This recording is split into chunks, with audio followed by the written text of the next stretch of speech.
Hello and welcome to 5-Minute Math. Today we are looking at the 7th grade concept of solving scale problems. This is standard 7.5C in the great state of Texas, and we are using item number 30 of the 2022 released STAAR test. If you have not done so already, please go ahead and take a moment to pause the video, work this problem out on your own, unpause it, and we will look at our answers together.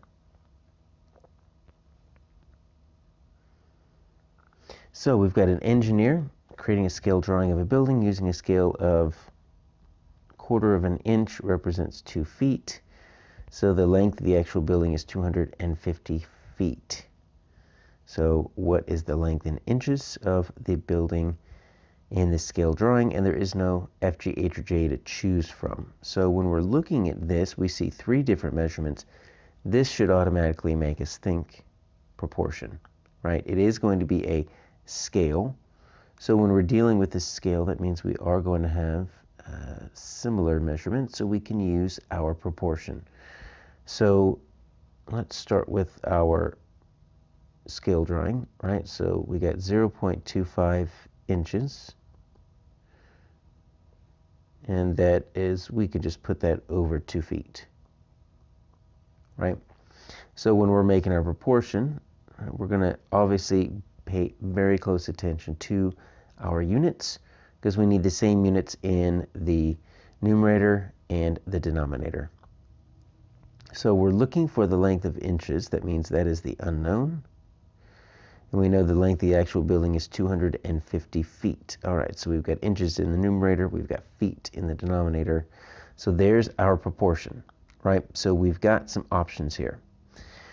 We can either just, since these are equivalent fractions, we can either just try to think, okay, so something times 2 is going to get you up to 250, or we can do a little bit of cross multiplication. So I'll show you both ways, right? You could do it that way if you wanted to.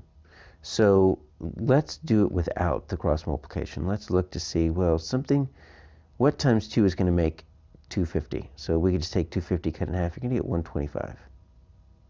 Right? So if I multiply the numerator and denominator by 125, I'm going to get an equivalent fraction that should work. So let's take our 125 and let's multiply that by 0.25. That's going to be 25, 10, 12, and that is going to be 625. And then that's going to be 250. Right, so 5, 2, 3125, I get 2 digits behind the decimal. All right, so it looks like that's 3125. I also said we can do this, right? So cross multiplication means that my 250 times 0.25, right, this product is going to equal 2 times my, I'll say x, right, my unknown. So now I've got to do my 250 times 0.25. So let's figure out what that is.